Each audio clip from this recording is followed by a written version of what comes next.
chase as motorcycle officers pursue criminals.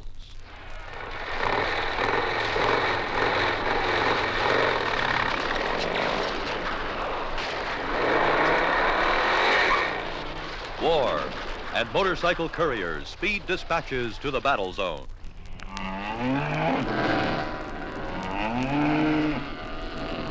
And on the range, cowboys round up cattle on cycles.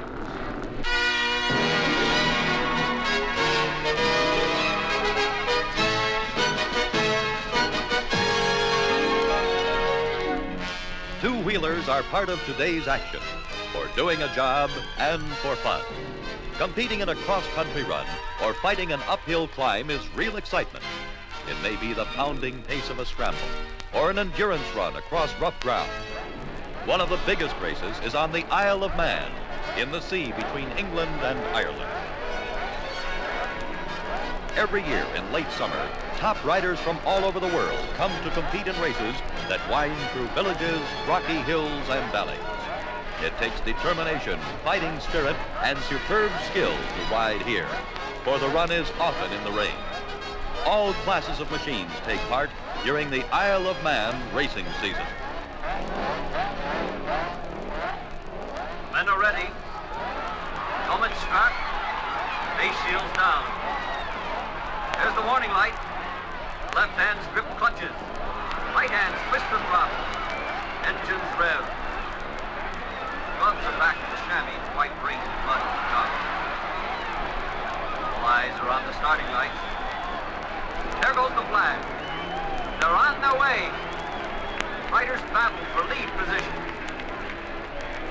The racers are weaving in and out of each other's slipstream. Here comes a turn. Crouched low, the leader puts knee pressure on the tank, leaning into the turn, gauging the hairline balance between cornering speed and disaster. Shifting weight steers the bike into the turn and out again onto the straightaway. At full speed now, man and machine blend into one blur of motion.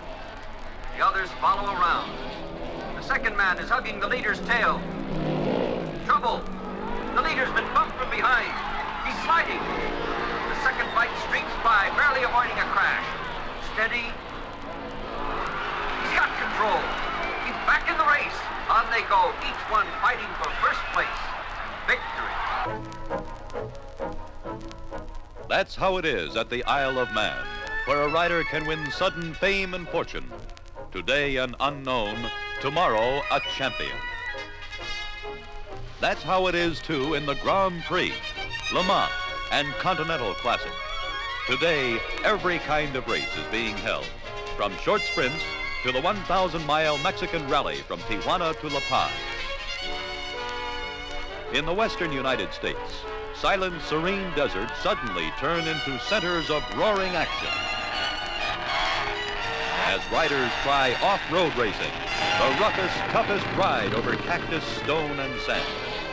Up slopes and down gullies they go in the dustiest, dirtiest, most exciting race ever.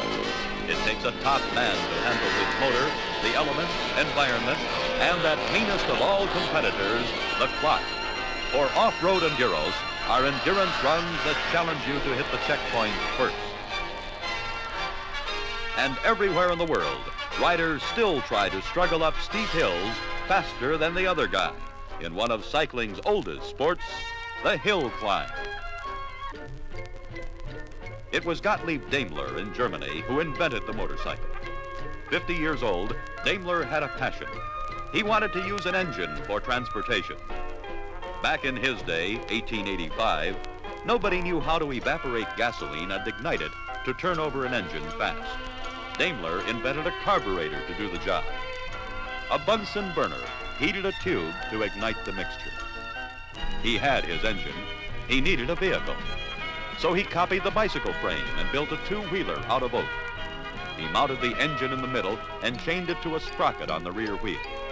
Then he put his young son, Paul, on top of the contraption, lit the burner, and gave a shove. Paul was off.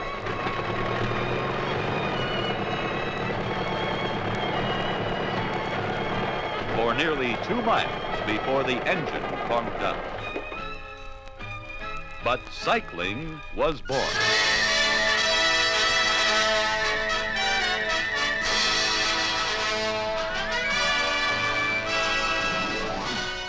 Today, motorcycles are streamlined, finer tuned, faster, and slicker to handle. When you master the right bike for you, light or medium machine, or a heavy hog, you're on your own, riding the wind, wheeling into the wild, or tearing around the track. On your bike, you are at last free. Whoops. Well, almost free.